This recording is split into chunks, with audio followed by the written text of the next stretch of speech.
টাকার লোভে এই মেয়েটি কি সত্যি অন্ধ হয়ে গেল? গল্পটি শুরু হয় যখন কয়েকদিন আগে একটি হোটেলে মেয়েটি পরিচ্ছন্নতার কাজ করছিল।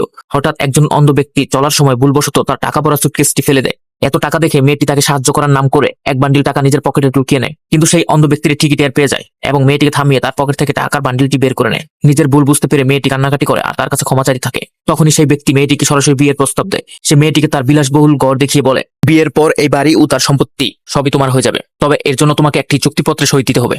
সম্পত্তির লোভে মেয়েটি কোনো কিছু না পড়েই সেই চুক্তিপত্রে সই দিয়ে দেয়। কিন্তু কয়েকদিন পর মেয়েটি বলল, আমি তোমার সঙ্গে আর থাকতে পারবো না, আমাকে ডিভোর্স দিতে হবে। এটা শুনে লোকটি বলল, ঠিক আছে, যেমন তোমার ইচ্ছা। এটা বলে সে মেয়েটিকে একটি পানীয় দেয়, কিন্তু সেই পানীয়তে অজ্ঞান করার ওষুধ মেশানো ছিল। মেয়েটি যখন জ্ঞান ফিরে পায় তখন সে দেখে তার দৃষ্টিশক্তি হারিয়ে গেছে, সে কিছুই দেখতে পাচ্ছে না। তখন সে বুঝতে পারে চুক্তিপত্রে লেখা ছিল ডিভোর্সের পরেও ব্যক্তির সমস্ত সম্পত্তি মেয়েরই থাকবে, তবে এর বিনিময়ে মেয়েটিকে তার দুটি চোখ ওই ব্যক্তিকে দিতে হবে। और अगर तुम लोग नए हो तो सब्सक्राइब करो, वो जो लाल वाला बटन है उस पर फूट फेंक के मारो या फिर मोमबत्ती, मुझे नहीं पता, बस क्लिक हो जाना चाहिए।